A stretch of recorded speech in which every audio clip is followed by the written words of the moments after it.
Hi, Larry from WaterMitigationAdvice.com. Today we're going to show you how to change the water tank in a General Electric refrigerator. You'll get water underneath the bottom tray. That's usually the sign of the water tank, but make sure it is the water tank before you do all the work. Now you're going to take the front grill off. There's one screw on either side. They're black screws on black plastic, so they kind of blend in. You might have to look a little bit for them, but they're right at the end. Now you need a 5/16 and a 1/4-inch socket for the back. And that is to take the back panel off and a solenoid. This back panel has 6 screws. They're 5/16. I've already taken 5 out. I'm just going to pop this one out. We'll take this panel out of the way.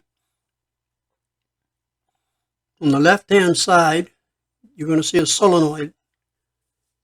This right over here. That's one screw. It's a 1/4-inch screw. And you take it out, and the bracket will slide out from the side there. This is just a picture of the front. What you do is push that white piece in to release the hose. They're a quick disconnect. Now this slides out from the frame.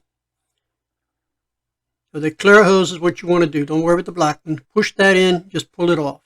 You can tell because that's the one that goes up into the unit. And once you got that one off, you're going to go back around to the front and disconnect the front one. Put a towel underneath it. There's going to be water in the line and it will run all over your floor. So just be prepared for that. You put a towel in, you'll catch it and it won't be a problem. Now, to take the tank out, we're going to loosen the light bulb with the power off, of course. Tilt it out of the way a little bit. This is kind of like a lampshade, but it's just to keep the heat and the light off of the styrofoam that's on top of the water tank. The 2 little screws there, they're fine thread. They've got a bunch of thread, so you're screwing them for a while to get them loose. But that just lifts up. Once you get the 2 off, that shade will just lift up. This is a piece of styrofoam. Be careful not to break it. You need to be able to put it back. And that's the water tank. There's only 2 screws that hold it. One is up underneath that shade. And you can see right here, that's where they are. That's why you have to move the light out of the way. This is where the leak is. It's a common spot for them to leak in this area. So you just pull the hoses out of the body. Once you've got them disconnected, you'll just pull right out and discard that. And when you put the new one in, the longer hose you want to put on the left hole, the left side of the hole there. And that one's what's going to end up going to the front left of the refrigerator. Now, it'd be great if you have somebody to help you because you have to go to the back to pull the slack out of the way. If not, it'll just keep getting jammed. So it's nice to have somebody working with you. I'm by myself right now, so I'm working by myself. Put the small one on the other side. That one's going to connect to that solenoid back there.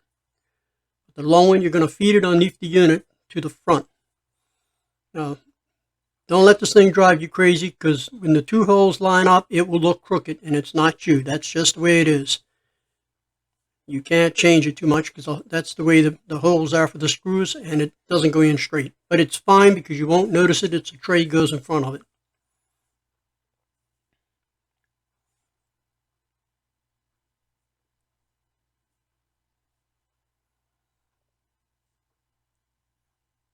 So when you do get this installed and everything's finished, I suggest you run at least a gallon of water through this to make sure you flushed out all the lines so you don't have any dirt and debris coming out of there.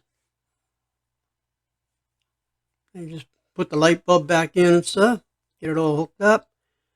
Then you're going to hook the hoses. Once you got this, you can start hooking the hoses back up. See what I mean by being a little bit crooked? There's not much you're going to do about it. Don't panic and don't waste time with it. It's just not going to be any different unless you re-drill holes. But you won't see it anyway when the rack goes in.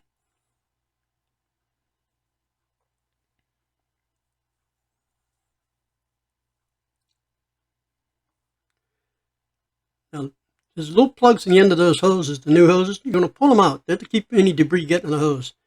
All you're going to do is, where you took the other hose out, just push this one in. Just push it in firmly. It should go in maybe 1/4 inch, 1/2 inch. Give it a little pull coming back out. It should not come back out. It should be in good. Now, the longer hose, you're going to have to feed it underneath the framework so that it'll come out to the front left.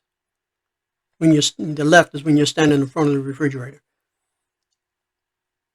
It's not too bad. You can get it fairly easy. You just got to clear the motor and stuff that's underneath there. You can see I'm pushing in, just push it in close to that little black mark. Don't make it all the way to the black mark, but push it all the way in firm, pull it back a little bit.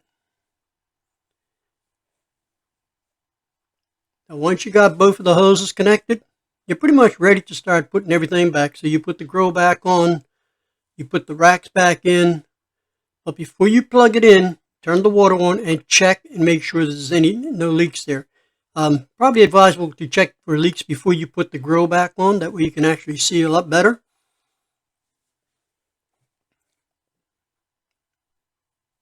And you put the back panel back once you got the solenoid mounted back up. And flush the water through. You should be good to go. It's not that bad of a job. It's something you can do pretty quick yourself, save some money, take your best friend out to dinner.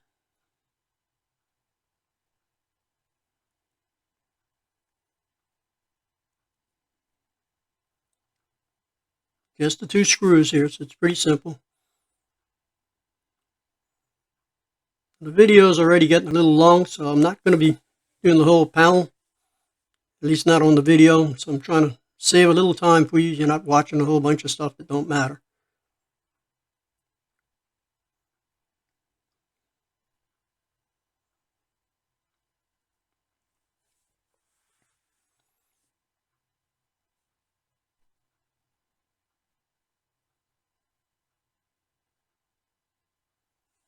Thank you for watching. I hope it was some help to you. You have a terrific day.